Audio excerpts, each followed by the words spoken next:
Assalamualaikum warahmatullahi wabarakatuh. Terima kasih atas kesempatan yang diberikan kepada kami kelompok 2 untuk mempresentasikan produk video proyek warga negara yang berjudul Kasus Korupsi Dua Menteri pada Kabinet Indonesia Maju.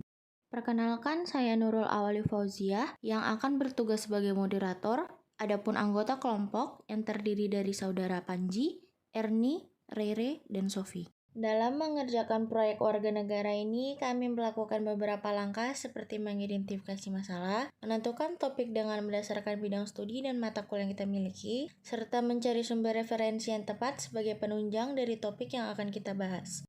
Dari beberapa identifikasi masalah yang ada, yang akan dibahas adalah kasus korupsi dua menteri pada Kabinet Indonesia Maju, lebih tepatnya membahas kasus korupsi yang terjadi di Indonesia.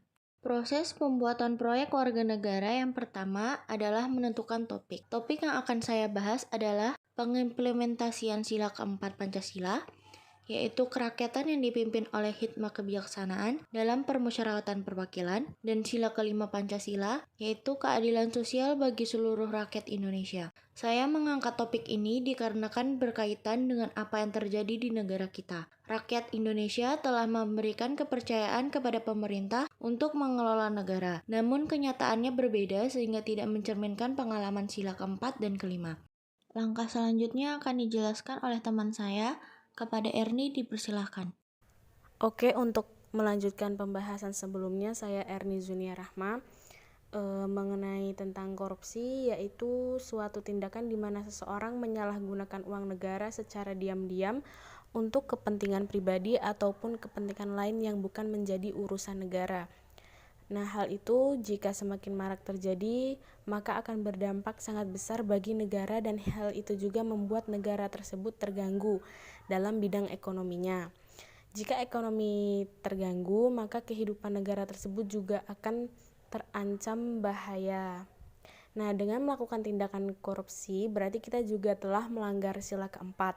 Ini karena sila ini mengandung makna untuk bermusyawarah dalam melakukan dan menentukan segala sesuatu agar tercapainya keputusan bersama yang berdampak baik bagi Indonesia. Tetapi dengan korupsi itu sama saja telah melakukan tindakan dengan keputusan sendiri, dan hal itu tidak baik karena dalam menentukan dan melakukan segala sesuatu haruslah berdasarkan keputusan bersama karena Indonesia sangat menjunjung tinggi musyawarah.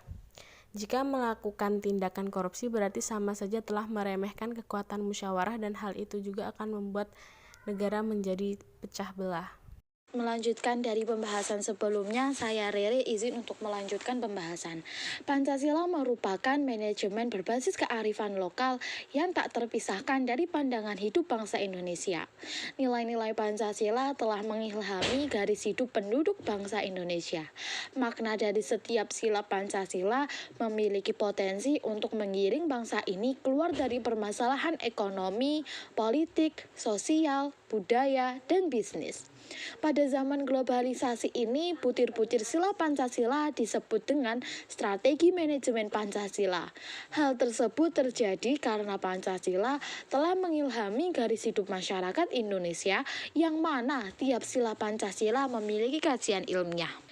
Dalam kasus yang saya bawakan ini, masyarakat atau bahkan para petinggi tidak menjalankan sila keempat maupun kelima dengan baik. Topik pengimplementasian sila kerakyatan yang dipimpin oleh hikmah, kebijaksanaan dalam permusyawaratan perwakilan, dan sila keadilan sosial bagi seluruh rakyat Indonesia dalam kasus korupsi dan penyalahgunaan wewenang yang dilakukan oleh dua menteri Indonesia. Sebagai manusia atau makhluk hidup yang dianugerahi dengan otak dan juga ilmu, seharusnya dapat mengimplementasikan dengan baik segala sesuatu. Entah itu masyarakat, para pemimpin, pemerintah, para petinggi, siapapun itu seharusnya dapat melaksanakan dengan baik. Semua warga negara berhak mendapatkan keadilan dari pemerintah yang pada dasarnya Semua warga negara berhak mendapatkan keadilan dari pemerintah yang pada dasarnya diberikan amanah dengan tujuan untuk kesejahteraan sosial tanpa terkecuali, bukan malah memakan harta yang bukan miliknya, apalagi memakan harta rakyat, uang rakyat, yang mana itu adalah banyak masyarakat yang dimakan uangnya. Oke, nama saya Ima Sofia Riani. Saya akan melanjutkan menganalisis kasus korupsi dan penyalahgunaan wewenang pada 2 Menteri Kabinet Indonesia Maju yang menyebabkan kerugian negara dan meningkatkan kemiskinan rakyat Indonesia. Upaya pemberantasan korupsi di Indonesia sudah dilakukan melalui berbagai cara.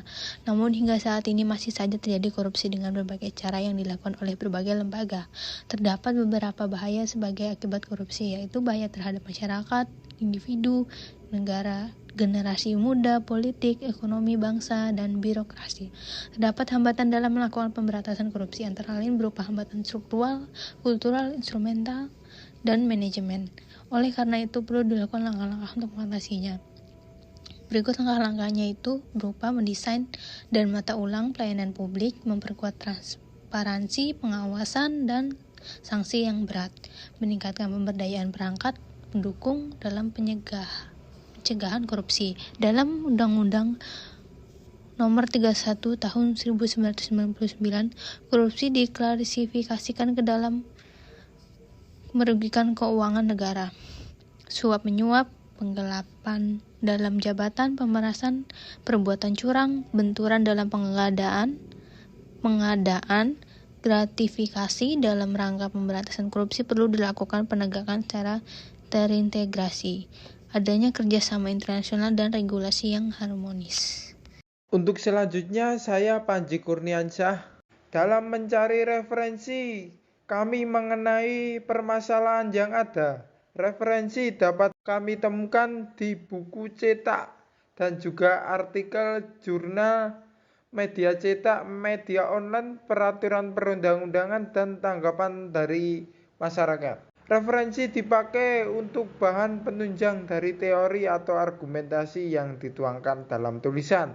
Referensi menjadi suatu landasan pada penyampaian argumen sehingga mempunyai dasar yang kuat serta bisa diterima oleh masyarakat. Sumber referensi yaitu buku Pendidikan Anti Korupsi karya Tobi Wakarmalmu dan Nick Haryanti, berisikan korupsi sebagai tingkah laku yang menyimpang dari tugas-tugas resmi sebuah jabatan negara karena keuntungan status atau uang yang menyangkut pribadi atau melanggar aturan pelaksanaan beberapa tingkah laku pribadi. Korupsi menambah ketegangan sosial di masyarakat akibat memburuknya distribusi kekayaan. Bila sekarang kesenjangan antara si kaya dengan si miskin sudah demikian mengkhawatirkan, maka korupsi makin melebar kesenjangan itu karena untuk terdistribusikan secara tidak sehat di masyarakat. Selanjutnya ada sumber referensi artikel jurnal. Pada tanggal 25 November 2020, kejadian penangkapan Menteri Kelautan dan Perikanan Edi Prabowo oleh operasi tangkap tangan oleh KPK dan juga Menteri Sosial Juliari Batubara atas dugaan korupsi pengadaan bansos penanganan COVID-19 tahun 2020 diduga menerima fee 10.000 dari setiap paket pengadaan sembako untuk rakyat miskin sebesar 300.000 per paket.